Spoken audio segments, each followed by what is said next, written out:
सबको ऐसा लग रहा है कि ट्रम्प पागल हो गया। नहीं, ट्रम्प पागल नहीं है, इज नॉट मैड। हाँ। राइट, हमको लग रहा है कि ये पागल हो गया, but you have to understand what he is doing Europe पे लेकिन उन्होंने फिर ट्रैफिक वो टैरिफ क्यों लगाया इतना, इंक्रीज क्यों कर रहे हैं वो? For Greenland.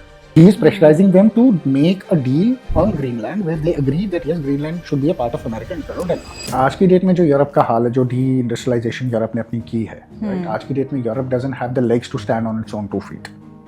ओके। ठीक है, Europe has no power left कि वो किसी के सामने जाके खड़ा हो और बोले कि नहीं we are a power. Take that collective जो यूएन का जो वो है जिसमें वीटो हो जाता है, रशिया वीटो करता है, चाइना भी। इसका कहने का मतलब ये है कि मैं दुनिया का बॉस हूँ, मैं डिसाइड करूंगा किस कॉन्फ्लिक्ट को कैसे सॉल्व करना है। Why do they need to control oil?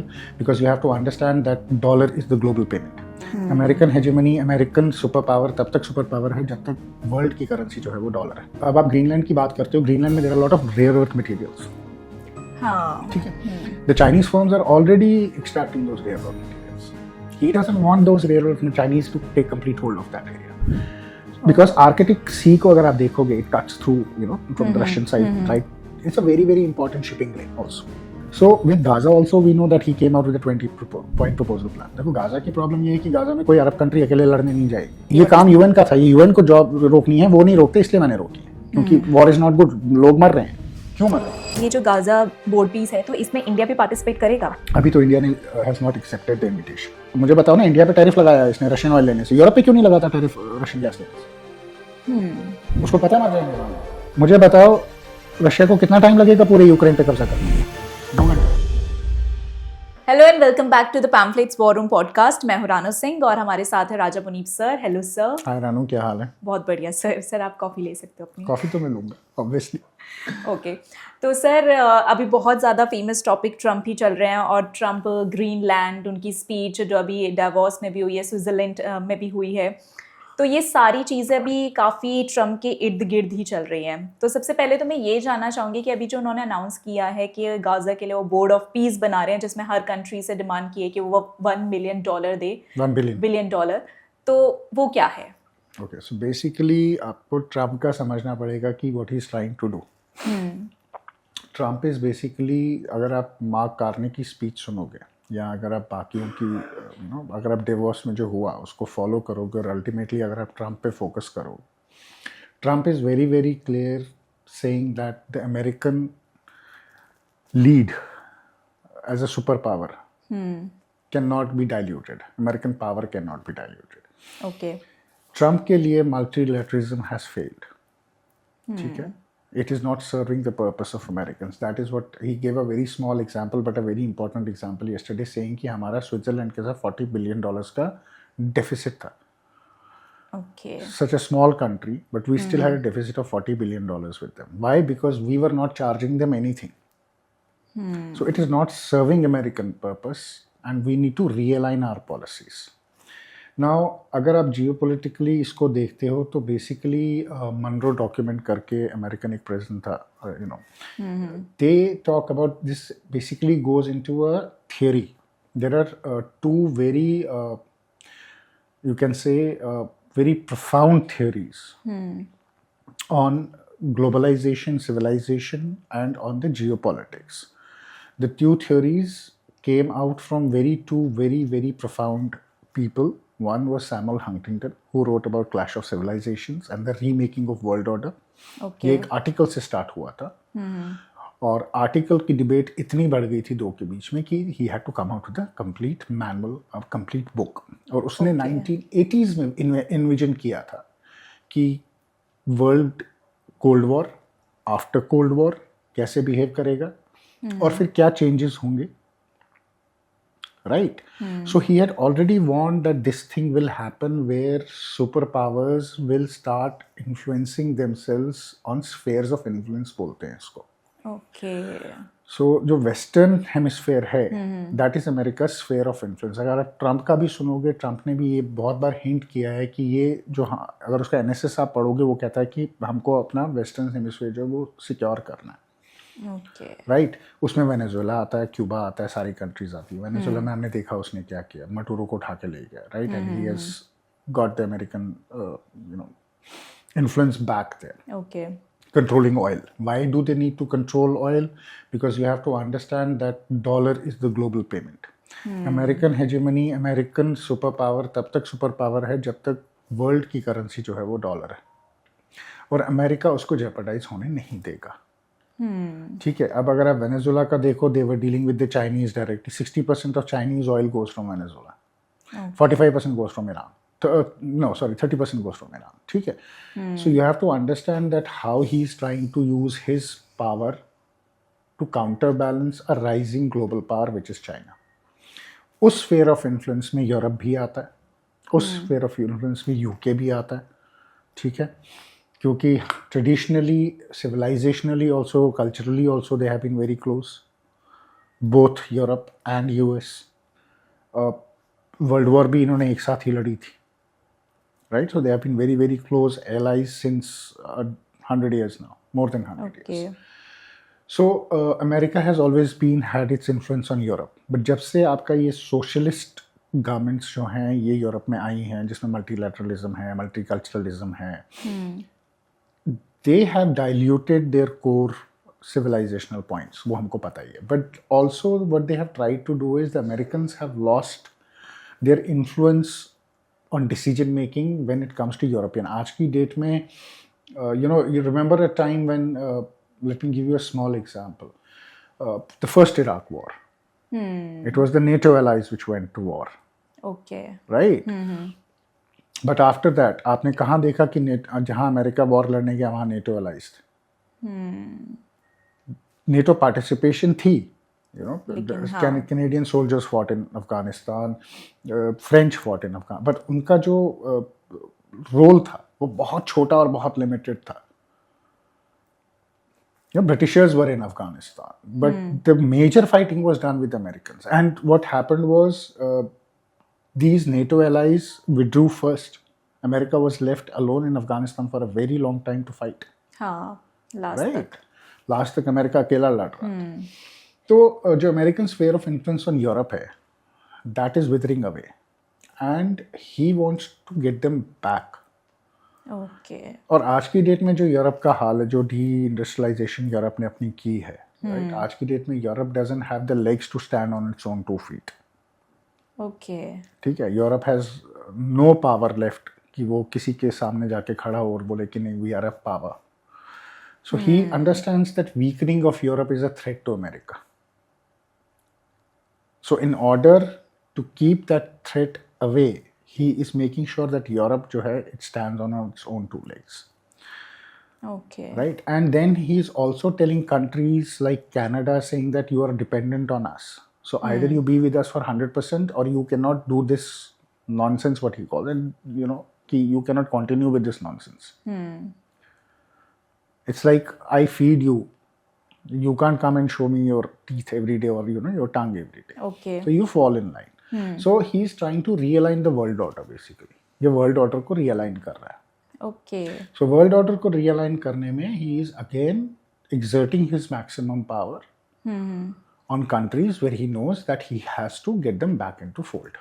Okay. उस सीन में आर्कटिक का अगर आप देखोगे geopolitically, that whole channel are, अब आप ग्रीनलैंड की बात करते हो, ग्रीनलैंड में there are a lot of rare earth materials. हाँ. ठीक है. The Chinese firms are already extracting those rare earth materials. He doesn't want those rare earth Chinese to take complete hold of that area. Because Arctic Sea को अगर आप देखोगे, it cuts through, from the Russian side, right? It's a very very important shipping lane also.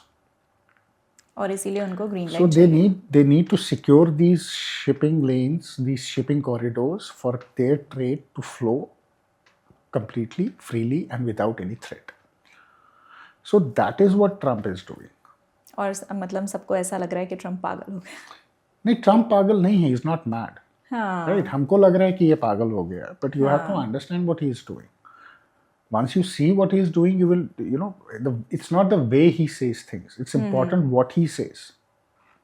We often catch on to the way he talks. Yes. Don't worry about way he talks. Worry about what he's saying. That is more important. The messaging is important. The words are not important. So with Gaza also we know that he came out with a 20-point proposal plan. देखो Gaza की problem ये है कि Gaza में कोई Arab country अकेले लड़ने नहीं जाएगी, हमास को डिसआर्म करने नहीं जाएगी. ठीक है. सो अब ये जो बोर्ड ऑफ पीस है ये भी बड़ा इंटरेस्टिंग है. ओके. क्योंकि he said this twice yesterday in his speech कि I ended 8 wars. सच झूठ जो भी है, ठीक है, इंडिया पाकिस्तान इंडिया पाकिस्तान सब लेकर मैंने 8. he said this was the job of UN. UN की जॉब होनी थी. ये काम यूएन का था, ये यूएन को जॉब रोकनी है, वो नहीं रोकते, इसलिए मैंने रोकी है. क्योंकि वॉर इज नॉट गुड. लोग मर रहे हैं. क्यों मर रहे हैं? कल he gave numbers saying that last month 30,000 soldiers died between Russia and Ukraine. Before that 28,000, before that 21,000, before that 18,000. So yeah, he's giving numbers. He's saying it's a human catastrophe. This war needs to be stopped. I'm trying. If it works, okay. If it doesn't work, what can I do? But he's saying that UN is a good body. It is important, but they're not doing their job. So why should I go and plead against UN? I have the power to stop it. I'll stop it on my own. Yesterday, the most important thing in Davos, he said, is that when he said कि I was, he was talking about medicines with France, कि ये कैसे हमको मतलब जो पिल ये UK में 10 pounds की बेचते हैं, अमेरिका में 140 डॉलर की बेचते हैं. How I got that stopped? He said मुझे नेगोशिएट करने में ऑन एन एवरेज 3 मिनट लगे एक प्रेसिडेंट के साथ, with the head of a state. On an average, it took me 3 minutes to negotiate with them. Because I know that I have the power of tariffs, which the Americans have never used. But there is a limit to it. Now, when you come on a global stage and you say that मैंने 3 minute में बाकी global leaders को निपटा दिया, do you understand the kind of leverage this man has over them? Yes. These are the points. This is what Trump is doing. This is what people are not able to understand. People think he's mad. हाँ, we all are thinking. He said he talked about Macron, French president. He said 3 minutes. उन दोनों, हाँ. उसने कह रहा था वो, उसने कहा no, I will not do it. I will not do it. I said okay, I'll put 100% tariff on your wine and cheese and 25% tariff. He said okay, I'll do it. He said it took me 3 minutes on average with world leaders to negotiate what I wanted to negotiate. फिर वो directly उनके जो letters होते हैं उनको भी social media पे post See, that is his. I'll tell you, the problem with Europe is that Europe is completely under socialists. And these socialists have become a threat. He talked a lot about yesterday about illegal immigration and open borders and criminals and people who don't fit in our civilization. We know what he was hinting about. He talked about those Somalians, who came in with nothing and are taking millions of dollars out. ठीक है, तो he was saying he knows that socialists are a problem. This multilateralism, multiculturalism is not working for them. It is weakening them from inside. Oh. He wants to get rid of them, so he will ridicule them. वो उनके message डालेगा, वो उनको दिखाएगा कि देखो तुम्हारी असलियत दुनिया के सामने मैं रख रहा हूँ, मैं तुमको एक्सपोज कर रहा हूँ. तुम दुनिया को एक चीज़ बोलते हो, मेरे को लिखते हो कि नहीं हम सीरिया में काम कर रहे हैं, हम यहाँ काम कर रहे हैं, बड़ा अच्छा काम कर रहे हैं, हमको आपके साथ काम करना है, तो तुम ये पब्लिकली बोलो. ओके. तो और जो ये जो गाजा बोर्ड पीस है, तो इसमें इंडिया भी पार्टिसिपेट करेगा? अभी तो इंडिया ने has not accepted the invitation. ठीक है, देखो ये बोर्ड ऑफ पीस जो है ना, ये बड़ा डाइसी सी चीज़ है, क्योंकि what he is basically trying to do is he is trying to create, and this is a very dangerous thing also, because he is trying to create a parallel body to UN. Okay. Where he will have the power to negotiate on conflicts in the world. Gaza is just one step. Gaza is just first one. Kashmir का narrative भी ला सकता कुछ भी ला सकता है. He can bring in Kashmir. He can talk about Afghanistan, Pakistan borders. Pakistan, हाँ. ठीक है, he has the power to decide what will happen in Bangladesh, if Myanmar में क्या होगा. He is basically trying to take that collective जो UN का जो वो है, जिसमें वीटो हो जाता है, रशिया वीटो करता है, चाइना वीटो. इसका कहने का मतलब ये है कि मैं दुनिया का बॉस हूँ, मैं डिसाइड करूंगा किस कॉन्फ्लिक्ट को कैसे सॉल्व करना है, मेरे साथ डायरेक्ट नेगोशिएट करो और कॉन्फ्लिक्ट्स को ये करो. So it's a dangerous thing. It is not a very good thing. हाँ, it is. It's a very volatile thing, क्योंकि it has a tendency tomorrow to break world into different kind of segments and portions. कल को let's say कि the Russia-Ukraine war, the Russians are going to say, we don't care about your board of peace. We are going to create our own. सब अपने अपने बनाएंगे. Right? What happens in that sense?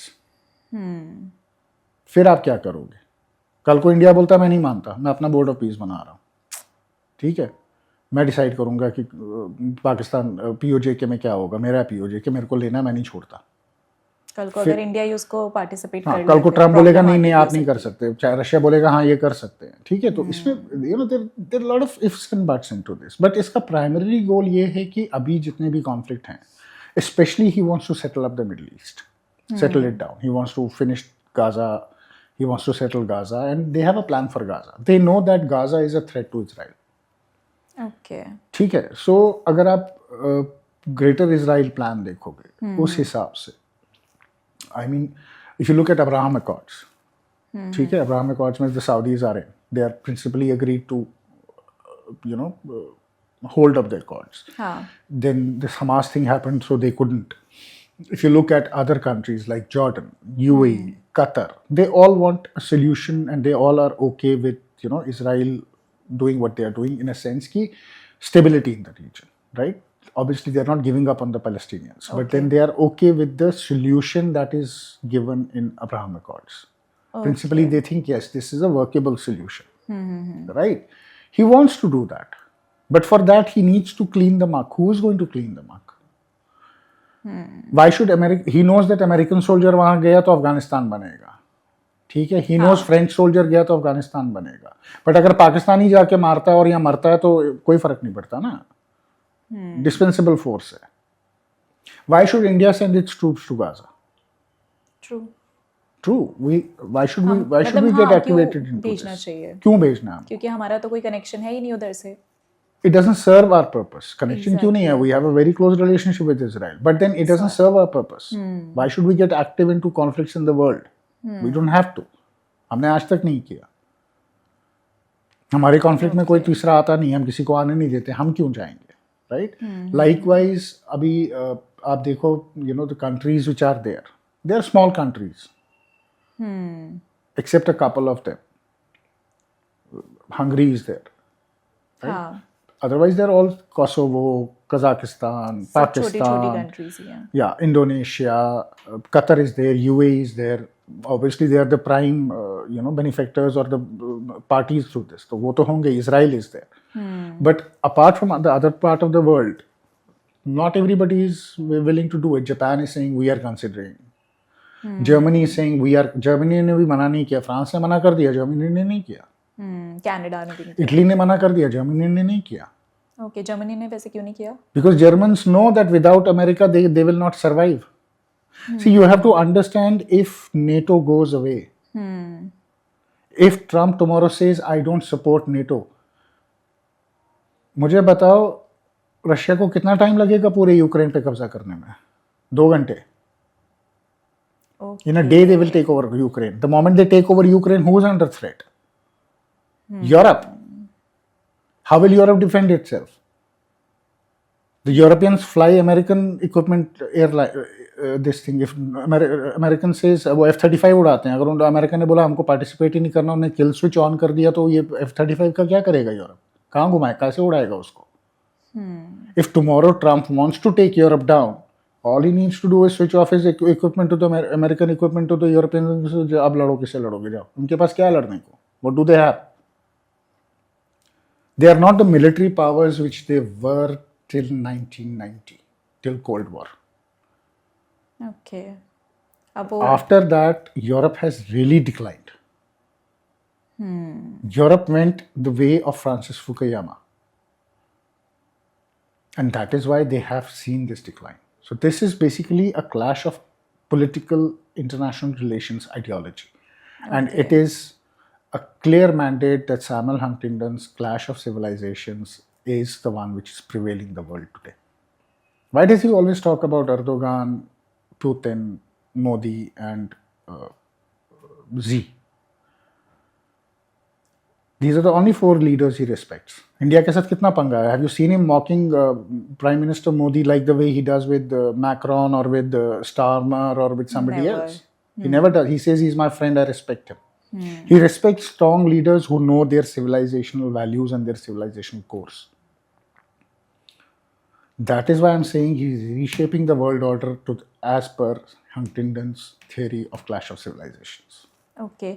और US और UK का जो अभी वो भी चल रहा है कि जो डियागो गार्सिया है उसके लिए भी यूएस बोल रहा है कि नहीं अब हमको पूरा वो वापस चाहिए क्योंकि US is not asking back Diego Garcia. US is saying that UK has given it up. They should not have given it up to Mauritius. It's stupid to do that. So basically he is inkling कि ये deal जो है Mauritius के साथ हमने जो की है जहाँ से तुम विड्रॉ कर रहे हो उसको कैंसिल करो वहीं बैठो। देखो द आइडिया बिहाइंड ब्रेक्सिट क्या था, डोनाल्ड ट्रंप क्यों ब्रेक्सिट को फेवर कर रहा था? Okay. Why did he want UK out of Europe?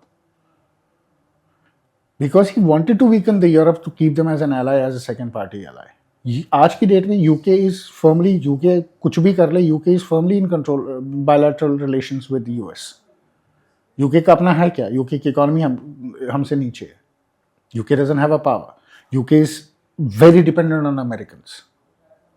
और अभी फिर यूके और इंडिया की ट्रेड डील जो हो रही है, ट्रेड डील तो होगी, उसमें कोई नहीं है. We have a FTA with them. That is not an issue. But what I'm saying is essentially UK is increasingly dependent on Americans for defense. Tomorrow, if there is a war in the Middle East, right, then what happens? How does UK, Germany, France ये लोग अपने आप को कैसे बचाएंगे? कल को अगर रशिया के साथ इनका कॉन्फ्लिक्ट बढ़ जाता है यूरोप का and they go to war with Russia, what will happen to Europe? Europe is still buying energy from Russia. अगर रशिया अपनी गैस पाइपलाइन बंद कर देगा यूरोप में लोग मर जाएंगे सर्दी से. ओके। यूरोप की एनर्जी सारी रशिया से आती है, वो अभी भी रशिया से परचेज करते हैं. काफी बुरा हाल हो गया यूरोप का तो फिर. तो दैट सी तभी मैं कह रहा हूँ ये चीज़ें बड़ी कॉम्प्लिकेटेड होती हैं. हाँ राइट. तो मुझे बताओ ना, इंडिया पे टैरिफ लगाया इसने रशियन ऑयल लेने से, यूरोप पे क्यों नहीं लगाता टैरिफ रशियन गैस लेने से? उसको पता मर जाएंगे वहाँ लोग. He knows people will die. कहाँ से लाएगा यूरोप अपनी एनर्जी को, कहाँ से करेगा पूरी अपनी एनर्जी रिक्वायरमेंट्स? यूरोप पे लेकिन उन्होंने फिर वो टैरिफ क्यों लगाया, इतना इंक्रीज क्यों कर रहे हैं वो? For Greenland.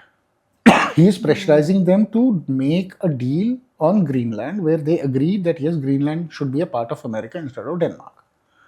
Okay. And yesterday he said, sitting with Mark Rutte of NATO, we are having negotiations and it is going the positive way. इसलिए अभी मैं टैरिफ नहीं लगा रहा. वो जो उसने स्टार्ट किया था ना 10% से 25% वाला टैरिफ, वो बंद कर, उसने रोक दिया फिलहाल कि because principally what it seems like is that Europe will hand over Greenland to America. तो ये प्रेशर बनाने के लिए क्या कर रहा है? Obviously, India this is what I said. He uses tariff as a weapon. And it's a very effective weapon. हाँ, it is. मतलब, it's astounding. 3 minutes. In 3 minutes, he's cutting out deals with European leaders. That itself tells you how powerful leverage he has on them. Usually, these talks go on for months, years, and all that. 3 minutes, not even a day, it says something, no? Okay. काफ़ी shocking चीज़ें पता चली मुझे क्योंकि Trump को हम लोग बस ऐसे ही ले रहे थे कि वो he is mad. No, he is not mad. देखो यार, these people are not mad. We might think they are mad. None of them are mad. अभी मैंने कहीं पे ये भी सुना था कि यूएस में भी काफ़ी ज़्यादा मतलब इकोनॉमी काफ़ी प्रॉब्लम्स चल रही हैं वहाँ पे भी. तो No, on the contrary, the numbers he gave yesterday are much better than what US was. Inflation is down. ठीक है. Your fuel prices are down by 50%. जहाँ $6 का पर गैलन तेल मिल रहा था, आज $2.5 का पर गैलन तेल मिल रहा है within 1 year of his coming into this. He's again pushing housing industry back. I mean, American, जो इनका main core American dream है, housing for everybody.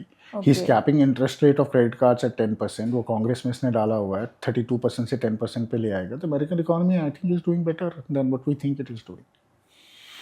If you want to take the numbers the US is giving us, and I'm pretty sure he will not be lying about numbers. ना अभी तक तो media खा गई होती है उसको. हाँ, आ जाता कोई ना कोई काउंटर करने के लिए. और वैसे ये बांग्लादेश ने अभी वर्ल्ड कप से क्यों मतलब वो हटा रहे हैं अब अपने आप को? I think they didn't want to play in India. उनको लग रहा था कि हमारे पास leverage बहुत है. See, तो this is what happens when you get into delusion too much. उनको ये because of their very high anti-India sentiment. They want to show कि we are very righteous and we don't want to play in India and we have the leverage on ICC कि हम बोलेंगे नहीं तो हमारा भी शिफ्ट आउट हो जाएगा. राइट अब उनको बोला गया है कि एक दिन में डिसाइड करो, नहीं करोगे हम स्कॉटलैंड को अंदर करेंगे, तुमको टूर्नामेंट से बाहर कर देंगे. तो उनको उनकी औकात दिखाई है बेसिकली बांग्लादेश को कि this is what your level is. तो अपनी औकात में रहो, ज़्यादा उछलो मत. नाइस. और सर अभी आपने कल की न्यूज़ देखी होगी कि एप्पल ने अपने मैप्स में अभी अपडेट किया है कि जो हम लोगों ने अटैक किए थे जिसमें जकोबाबाद के जो विजुअल्स थे वो क्लियरली दिखाई दे रहे हैं. तो इवन मैंने भी कल स्क्रॉल किया था, मतलब जूम करके देखा था, तो उसमें आराम से दिखाई दे रहा है. तो पाकिस्तान को एज एन प्रूफ इसको खुद से भी देखना चाहिए ना. ये तो पाकिस्तानी बेचारे कहाँ एप्पल चलाएंगे, गरीब मुल्क है, क्या बात करते हो आप. पाकिस्तान में कौन एप्पल चलाएगा, वो चाइनीज़ फ़ोन चलाते हैं. ठीक है, बट गिवन द फैक्ट, देखो problem is the world knows what happened with Pakistan. ठीक है, Pakistanis might not want to accept it क्योंकि यू नो आप किसी को बहुत मारो तो वो फिर नहीं बोलता ना हाँ मैंने मार खाई. बहुत कम लोग बोलते हैं हाँ यार मेरे को मार पड़ी. बहुत लोग बोलते नहीं मेरे को तो कुछ नहीं हुआ, मुझे नहीं लगी, मुझे नहीं लगी, मुझे नहीं लगी. राइट, तो वो उस फ्रेम ऑफ माइंड में है कि नहीं हमको कुछ नहीं हुआ, हमको नहीं लगी, despite knowing that we have been beaten black and blue. और जैसे एप्पल ने अगर ये इमेजेस अपडेट किए हैं तो ऑब्वियसली मतलब वर्ल्ड में भी acceptance obviously the world knows. ठीक है, obviously the world knows what the reality है. सैटेलाइट इमेजेस पहले से हैं. एप्पल को छोड़ो आप, अगर आप गूगल इमेजेस तब आप देखते नॉर्मल इमेजेस उसमें भी दिखता है. राइट, एप्पल मैप्स ने अब अपडेट किया. सो बेसिकली एप्पल मैप्स ने आज से कितने महीने पुराने की सैटेलाइट इमेजेस अपडेट की हैं. गूगल आपको रियल टाइम पे दिखाता है. राइट, तो the world knows what happened. Okay, but वही है कि you know it's all about narratives. How you push your narrative. Reality or narrative, you know, are two different things. So thank you so much sir. आपने काफ़ी ज़्यादा shocking and amazing inputs दिए आज मुझे भी सुनने में, एंड आई गेस ऑडियंस को भी काफ़ी अच्छा लगेगा सुनकर.